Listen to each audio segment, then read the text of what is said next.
This is a Fox News alert. Hello, everyone, and welcome to The Five. I'm Kimberly Guilfoyle. We just heard moments ago from Speaker Paul Ryan and other House Republicans at a press conference on the American Health Care Act, the GOP's replacement plan for Obamacare. Ryan says Republicans will have enough votes to pass the plan in the House. Earlier, we heard from the president on the measure. And I'm proud to support the replacement plan released by the House of Representatives and encouraged by members of both parties. I think really that we're going to have something that's going to be much more understood and much more popular than people can even imagine. I think it's going to go very quickly. I hope it's going to go very quickly. His Health and Human Services Secretary Tom Price also made the case for this new bill. That is that we need a system that's affordable for folks, a system that's accessible for individuals, that's of the highest quality, that incentivizes innovation, and that empowers patients. And so our goal is to absolutely to make certain that individuals have the opportunity to select their physician. In terms of premiums, we believe strongly that through this whole process and as it takes effect, that we'll see a decrease in not only the premiums that individuals will see, but a decrease in the cost of health care for folks. The American people have said to their elected leaders that the Obamacare process for them gaining coverage and care is not working. So we believe it's important to respond to the American people and provide a health care system that allows for them to purchase the kind of coverage and care that they desire. Okay, so a big day for the House GOP Republicans, a promise that was made, a promise that was kept. Eric, what do you make of the... Well, this is Bob Beckel, or some... Okay. I just want to be sure we got that. Go ahead, Eric. Okay, sponsored by Insanity. Dana Perino, you're familiar with her. Eric Bowling, Greg Gutfeld. Okay, everyone good? KG, yeah. You're welcome. Okay, Bowling, kindly proceed. So what do you make of this in terms of the merits, the structure, and also the rollout? I don't see a lot of merits in it. Okay. This feels, someone said, is this Obamacare light? No, it's Obamacare 2.0. So all day I've heard Sean Spicer, I've heard Dr. Price, I've heard Paul Ryan tell us that there is no mandate anymore, but the plan actually does continue to have a mandate. The individual mandate is still there, only it's worse because now if you let your insurance lapse, you get a 30% pay. You have to pay 30% not to the government anymore. Now you pay it to the insurance company. Cadillac tax. They don't touch Cadillac tax. We fought against Cadillac taxes on this show for years. It's still there. It's not touched till 2025. Subsidies, they still go. There's more subsidies in this bill than Obamacare. Medicaid expansion. They don't touch Medicaid expansion for another 5 years. I mean, these are all the things we fought against. But the one that I really, really care about the most, the one that would make a free market solution, drive the cost curve down on health care and insurance, would be being able to buy it across state lines. It's not in this bill as of yet. I don't know why you put something out there that you say you're going to fix 2 more times over the next few months. Just fix the damn thing. You've had 6 years to come up with a replacement. Fix it. Put the across state lines in there. Put the tort reform in there and take out the mandates. You can do this, Republicans. There's no reason to do this, to vote on this bill now. Brothers and sisters, hallelujah. Hallelujah. It's a bad bill. Hallelujah. Let's hear it for Eric Bowen. Come on. Take it easy on the team. Why are we applauding? It's not paid No, for it's yet. really good. I think He's kind of agreeing with him. No, it isn't. It's not a whole lot different. It puts more poor people out in the streets. Is what it does. But outside of that, I mean, Ryan, they say repeal, replace all they want.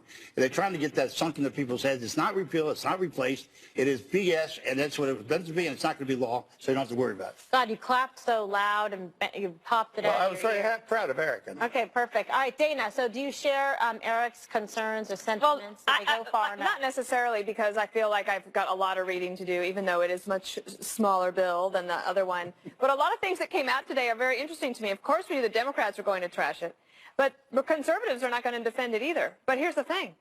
President Trump says this is his bill. He says this is our plan. And for those concerned about the state lines issue, and I agree that that might be a concern, he said, well, there will be stage 2 or 3, so don't worry because that's coming. So I think that if this is going to pass, it is going to need the full weight of President Trump pushing for it. You saw what it took for President Obama. I think he gave 58 speeches about it. He lost his majority basically because of it, but he thought it was worth doing. And the race to define the benefits of this bill will be taking place over the next 36 hours. I do think that Secretary Tom Price arguably had the best presentation today and was able to answer questions in the most fulsome yet succinct way and with some confidence. They've got a lot of work to do. And here's the other thing. Today, Obamacare is at its most popular ever, at 4.5% above where it was before in the Real Clear Politics average. So if they want to get this done, they're going to need the president's help. And the president said he wants it done quickly, and he can make that happen if he chooses to. Okay. All right. So, Greg, did you think this went far enough, or why perhaps did they throttle back a bit? I think it was a good start. I have 4 positives. I think I have 4 positives here. Number 1, it's called the American Health Care Act, not the Kenyan Health Care Act. Good point. Thank you very much. So what does I don't believe you just said that. Delayed laugh I track know. over here. What does a chasing dog do when it finally catches the car? This is what you're seeing. So a car finally gets it. It's the Obama car. The Republicans finally get it. And so they have to figure out how to do it. I don't think they were quite prepared. But the good news is this is a good worry to have. It means you won the election. Not being able to fight amongst yourselves about the repealing and replacement of Obamacare. Well, if you didn't have that fight, that means you lost. So this is actually a good problem to have. This conflict happens when you win elections. Third, I do like that it's smaller than the previous. You went from Mama June, from Here Comes Honey Boo Boo, to Dana Perino. You just took this giant thing and you made it smaller, and I think that empowers people. It's easier to read. Also, I talked to Dr. Mark Siegel, and the one positive thing that I didn't know before, how the tax credits work, which I think is positive. Who was really pissed off about this? The people that felt coerced by the mandate. The tax credits are now the lollipop. You take this money of the tax credits, you enter the marketplace, and you buy a more cost-effective plan, which is the catastrophic health insurance. So, I don't have to pay for your mammograms, and you don't have to pay for my prostate exam. Did you get your drug dealer late last night or what? Why? I did my research, Bob. I did mine too. The tax credits don't make sense, right, Eric? But it's the same. It's a pig by another name. It's right. a pig with lipstick, because all you're saying is if you want that tax credit, you have to buy insurance.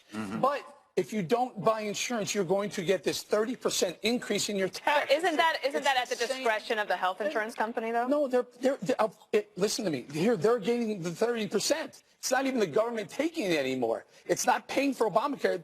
But conceivably, the health insurance company could decide from a competitive perspective not to. Money that's been. If they want to win your business, they want to increase their numbers. If they really wanted to do all this. Right. Drop the state line issue and make it competitive. But the president said that's coming. I know, but they didn't say that at the beginning. All of a sudden, later in the day, it became phase 2 and phase 3 was going to happen. Here's at the end of the day, Greg, you hate this, but what does it really do to your insurance premiums? This bill, as we see it right now, does absolutely nothing to it. They don't go down at all. In fact, they may even go up. I've said this before. So the dog chases the car and sadly gets hit by it. I have a niece outside of Chicago who has 5 kids who can barely pay for her health insurance. She hates Obamacare. It's awful. This does nothing to her premium. Not a darn thing. Bob, real quick, and I got to hit Okay, what I was just going to say is that, on a very serious note, the Democrats would have gone along with the state lines thing. That's one thing that they would have agreed to. Really? And I'm amazed they didn't put it in. It's a no-brainer. Well, maybe they will in order as a sweetener later. Yeah, maybe it could be, but what are they waiting for?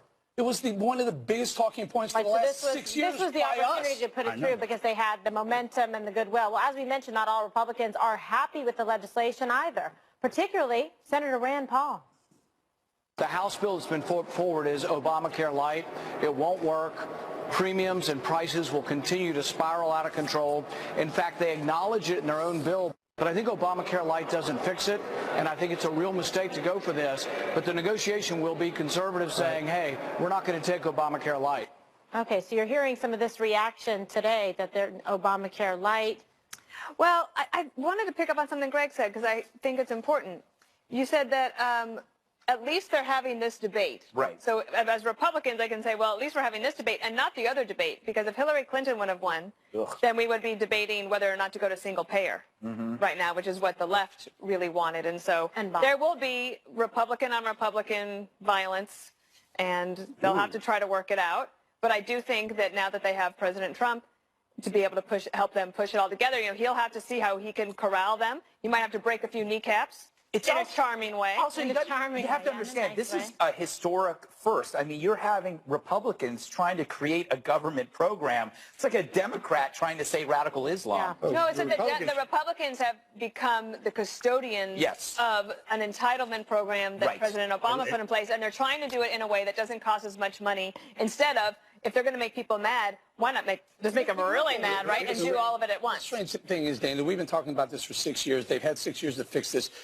CBO hasn't scored this. We don't know how much it's going to cost. We don't know how many people are going to lose their insurance, as Greg points out, if there's more or if there's But I thought nobody believes CBO anymore. But here's the point. Putting that competition across state lines in the bill wouldn't affect the cost of this to any individual at all. It wouldn't insure fewer people. It wouldn't cost the government any more money. So the only thing I can think of is there must be a deal at the other end of it somewhere. And Maybe what's the deal that we have to give up to get that? First of all, I want everybody to know that Kimberly and I are still here. We're still on the show. I'll give you the political answer to the cross state lines. Eric's right. They use that over and over and over again. And for Democrats campaigning, it's a bad sales point. I mean, people say, what do you mean I can't buy it over there if I get it cheaper over there, right? So Democrats got tired of hearing it, and they ran the numbers. It didn't make that much difference. Right, so they would say yes. Yeah, they say yes. Well, that's free market. That's good. We're for it. Well, that's good. The problem is they're not going to be able to escape some of the criticism that we saw with Obamacare, because as it goes along, there still may be people that are going to lose their coverage, which is going to be problematic, especially when you have a system that is not sustainable financially to support itself. It's eventually going to cave in on itself. You know what this feels like, and I was talking to Dana about this earlier, it feels like, remember when Nancy Pelosi said we have to pass the bill to find out what's in it? Yep. They're almost asking us to do the same thing. Trust us, phase 2 and phase 3 will be great. Right. So vote for this now. I would like to see phase 2 and phase 3. Look, call me crazy. But first of all, I don't think they're going to get it. I think the Freedom Caucus in the House is going to say no. That's enough to kill a bill. And there are at least 4 senators that would say no. That would kill a bill, too. Well, then what does the president do? Nothing. I don't know. All right. Tweet. What you don't do is don't ever call it Trump care. Just never call it Trump care right now. It's always good. I'm glad you said that. The new health care bill. American health care bill, Kimberly. Get it right. Hey, I'm just talent. I'm reading the prompter. Keep it clean here. The new health care bill is known as the American health care bill. Defunds Planned Parenthood. The president says the abortion provider could still get federal money under one very important condition. Next. All right, back now to the rollout of the Republican plan to repeal and replace Obamacare. The legislation will strip away all federal funding for Planned Parenthood for a year, something the president warned would happen during the campaign season. Listen. A lot of people say it's an abortion clinic. I'm opposed to that, and I wouldn't do any funding as long as they're performing abortions, and they are performing abortions. So I would be opposed to funding. I would defund it because of the abortion factor, which they say is 3%. I don't know what percentage it is. They say it's 3%, but I would defund it because I'm pro-life. But millions of women are helped by Planned Parenthood. Planned Parenthood does some very good work, but I would defund as long as they're doing abortions. But President Trump is offering the abortion provider a deal. The funding will stay if abortion goes away. Planned Parenthood has rejected that offer, saying they will always stand for women's ability to make decisions about their health and lives without interference from politicians. Okay, bring it around, KG. I think the offer, look, as it stands, federal funding can't be used for abortions, but, you know, that's that gray area of Planned Parenthood. Right, certainly. So what he's doing is he's trying to make compromise. He has acknowledged in the past that, in fact, Planned Parenthood does provide valuable medical services and screening for women. It does. The problem that they have is that it is, morally objectionable to millions of Americans that some of the federal funding from the United States government is allotted for abortion services. So the president is saying, you also take in a tremendous amount of money from private resources and donations. Perhaps you should earmark those funds that are private, do with it what you will. That's their business for their organization. But federal funds should not be marked for that. Well, let me get Dana in. Of course. Get the women in first. No problem. What do you think? Listen, the floor has been one of the best shows I've seen in a long time. Opinion on this.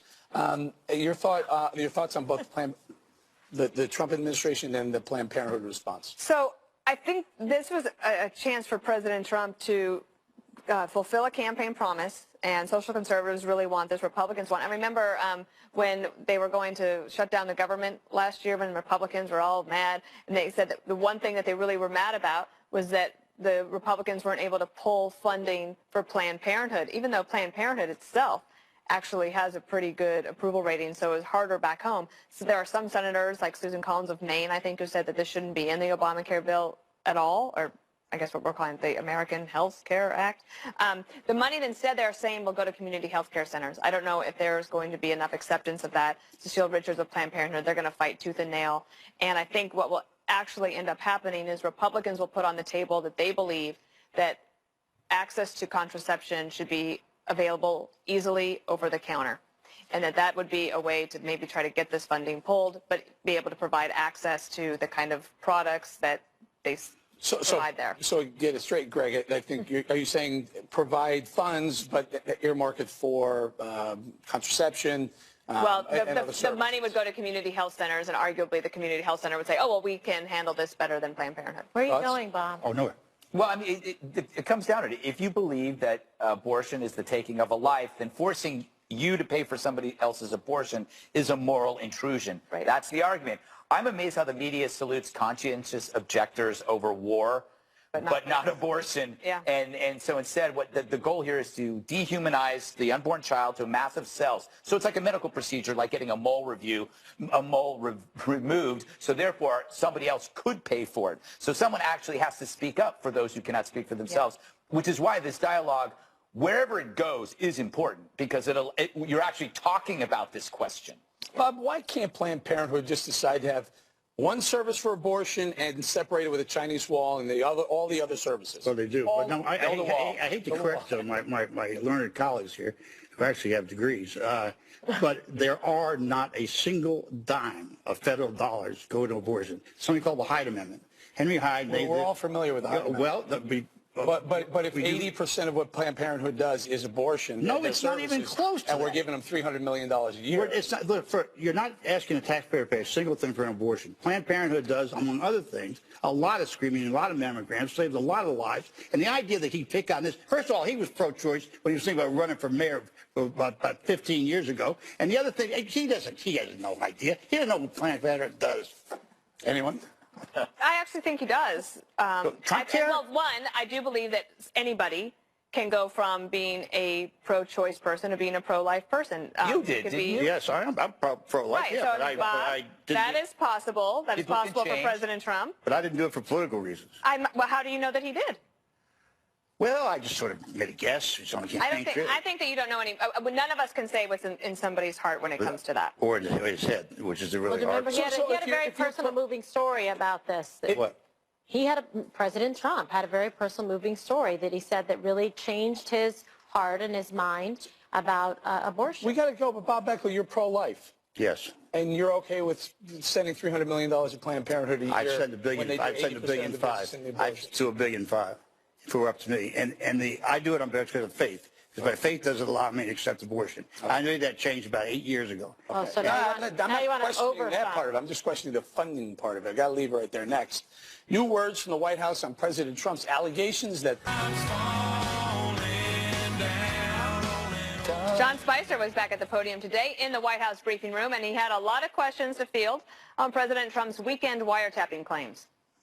In those 3 days, has the White House come up with any evidence whatsoever to prove that allegation? Yeah, I addressed this multiple times yesterday. I think the president, we put out a statement on Sunday saying that we would have no further comment, and we were asking the House and the Senate Intelligence Committees to look into this concern. Can't the president just ask the FBI director? Well, I think. Has he asked him? No, the president has not. Will the president withdraw the accusation? Does he have any... No, why would he withdraw it until it's, until it's adjudicated? Does the president support Director Comey? Then a quick follow-up. I have no reason to believe he doesn't. Homeland Security Secretary John Kelly thinks the president's concerns shouldn't be dismissed. If the President of the United States said that, he's got his reasons to say it. He's got some convincing evidence that took place. If Comey went public and said this never happened, as Clapper did, the former director of national intelligence, would you believe Comey? I would expect Jim Comey to then turn that over to some investigative arm and we could get to the truth, or to the bottom line. Again, Jim Comey is an honorable guy. So is the President of the United States, and the President must have his reasons. Director Comey appeared before cameras today at a ribbon-cutting ceremony, but didn't address the subject. But he will be called to testify on March 20th at an open public hearing held by the House Intelligence Committee on Russia's alleged meddling in our election. So around and around we go on this. The question that they have a hard time answering, Kimberly, is why doesn't the president just ask for the evidence to come over to him if he's that concerned about it?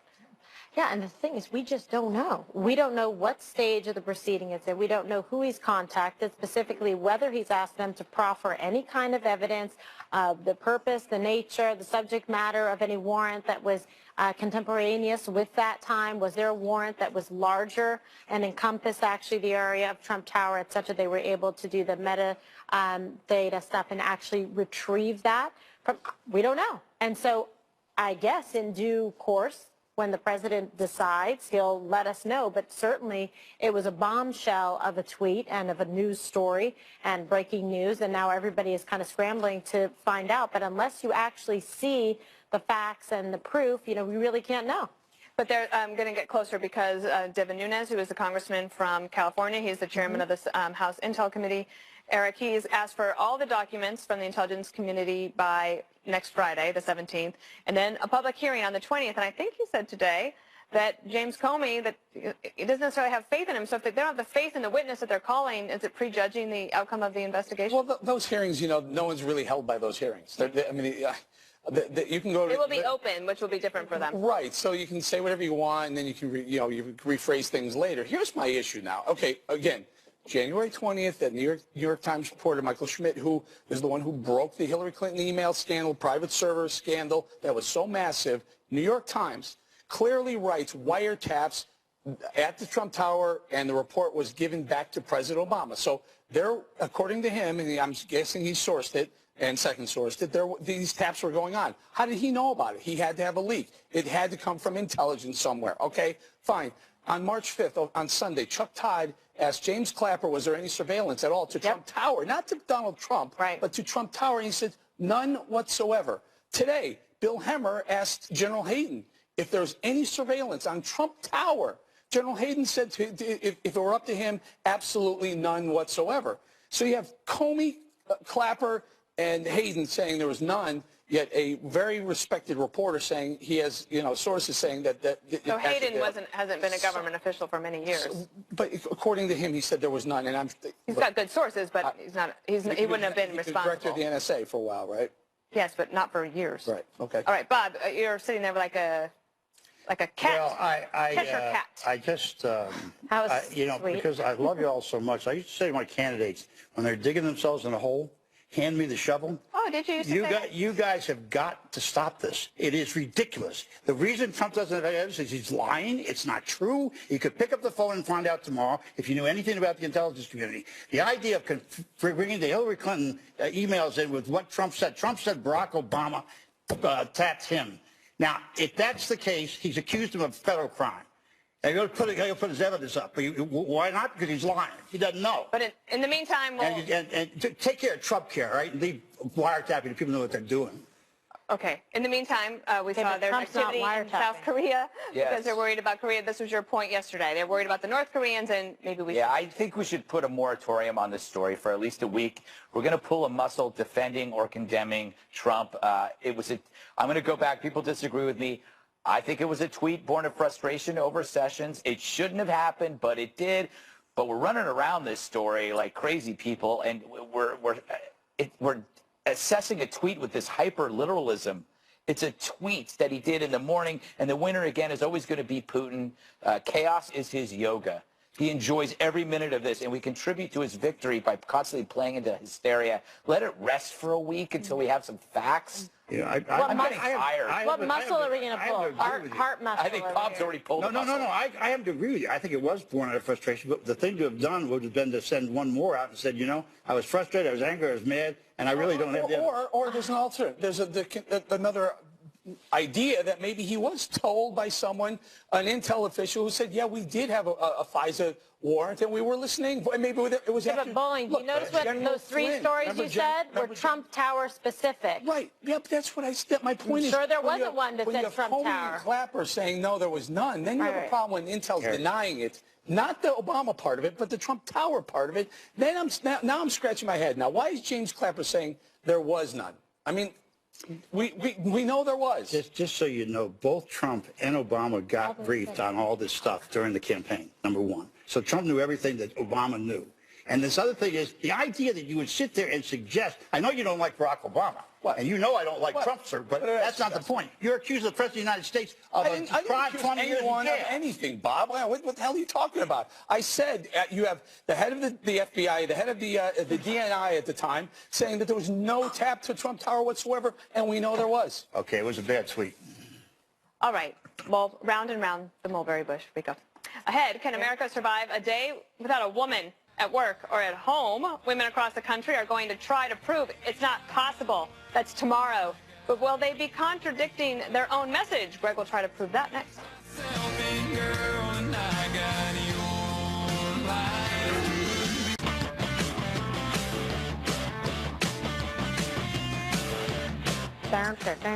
Tomorrow is a day without women, a left-wing event designed allegedly to raise awareness of women's contributions.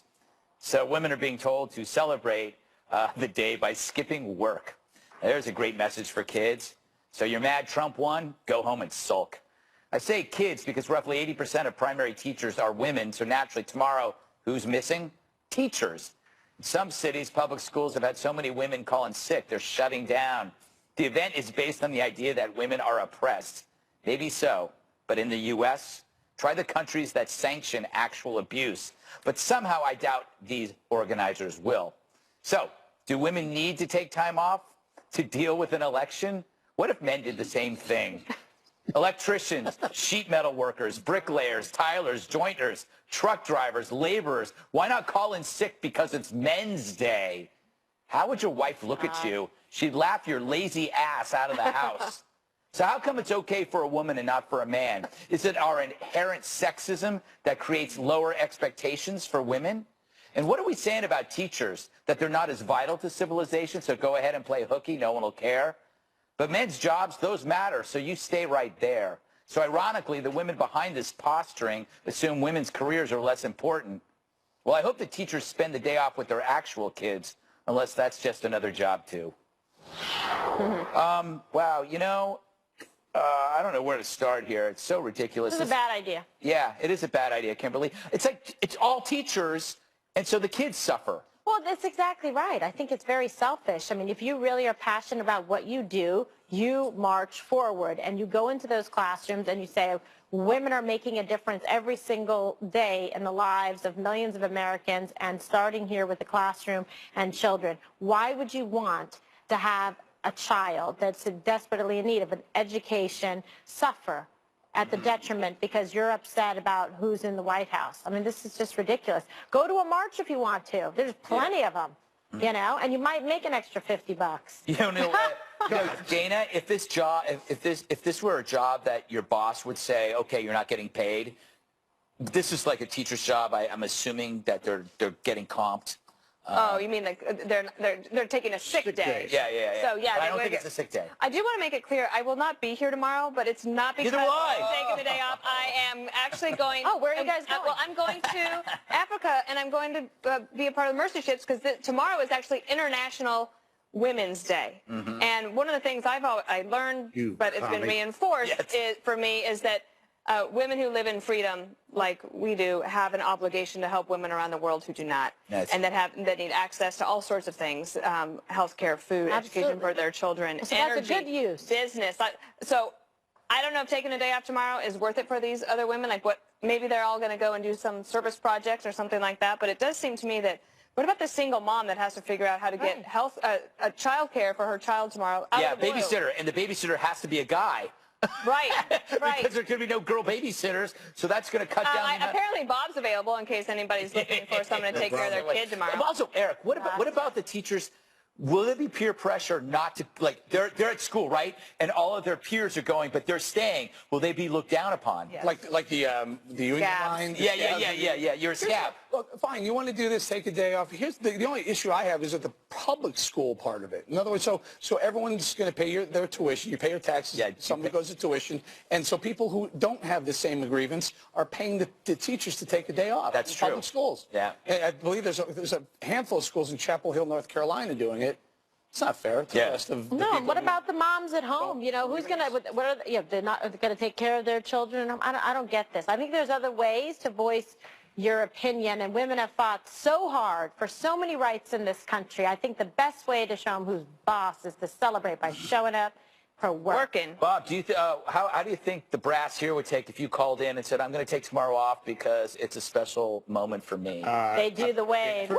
First of all, there are a number of things you have to be careful about here. One is that there are especially important people like nurses who should not take the day off, obviously.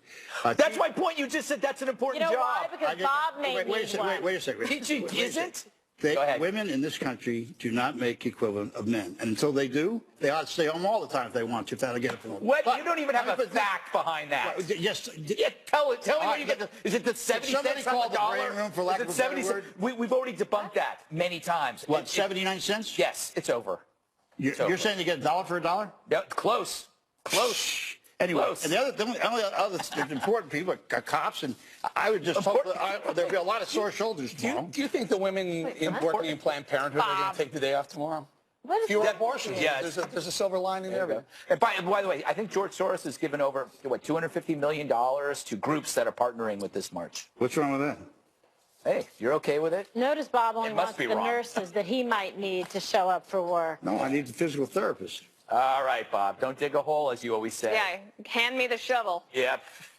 I think you're inventing the shovel. Okay. All right. Up next, Alec Baldwin breaks some news that could upset SNL fans and elate President Trump. Oh, my God.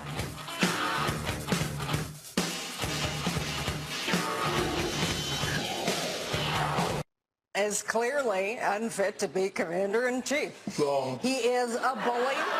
Shut up. He started the birther movement. You did.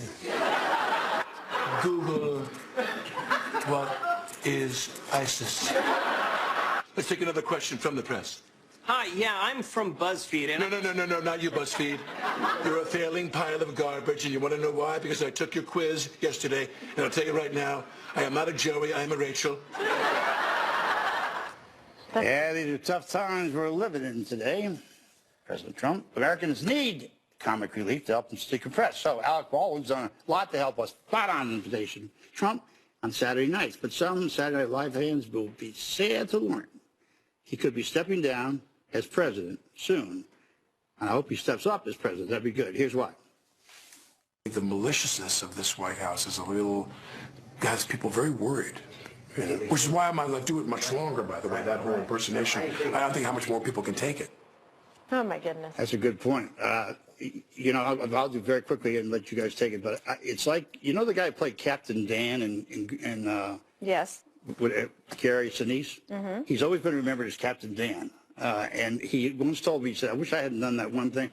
This is one of the things he's got to be careful of. The last thing you want to do is go around being known as Donald Trump for the rest of your life. You'll end up in a leper colony someplace. Bob. God, what's wrong with you? Except the fact that he's actually writing a book. He's doing a book about playing Donald Trump. I think in the Trump voice, actually. So he's embracing it. I think he's just playing around. He wants to play a little hard to get because it was clearly in demand. Oh, you and don't think he's ratings were leaving? great for SNL. What? You don't think he's going to leave? I think they'll bring it back once in a while. Right? Yeah, I think that was a humble brag. Like, I'm so good that I'm actually affecting people. So, and then I don't know if I should do that. And by the way, pre-order my book. Right. Right. You know what's Nice tactic. interesting about this? I don't care. I don't care what Alec Baldwin does. I don't care if he continues doing that or if he doesn't. I don't care what he does for a living. I find it beautiful that there was no danger of exhaustion during the 8 years of Obama where there was non-existent parodies of their Lord Savior. That's true. Yeah. I mean, you know, maybe he's just not that funny or that good at it anymore. Maybe he just wants to like move on, like you said, and not be associated with him. He needs Trump Viagra. You know, I did Greg's show on night with his brother, and his brother said to me, "You know what you need, Bob? You need to get a gun and come with me upstate New York to our camp." Which brother is that? Steven? Steven's a good guy. Brother. Yeah, his brother. He's a dangling modifier. I think Greg is a brother after all these years. Foley just goes and turns to Greg like, wait. you did Greg's show. Because you're going to go hunting? Alec Baldwin. No, we're not going hunting. They're going to be survival. You did Greg's show with me and Stephen Baldwin. That's correct. Yeah, you know, I'm really glad to have you enablers around me like this. It's very helpful. Oh, We're enabling you towards common sense. Oh my gosh, we're interpreters, okay? You know, People can I understand find what that you're personally saying. insulting. Okay, yeah, we'll read. I'll read right now. No, he said agree. Can we agree that Kate McKinnon is probably the most talented comedian on air right now? She can do everybody. She's awesome. No? I love her. She's funny. I don't know. Apparently she couldn't laugh after Hillary lost. Yeah, that was. Yeah, that's true. Well, I find that hilarious. One more thing. What's up next? I hate today.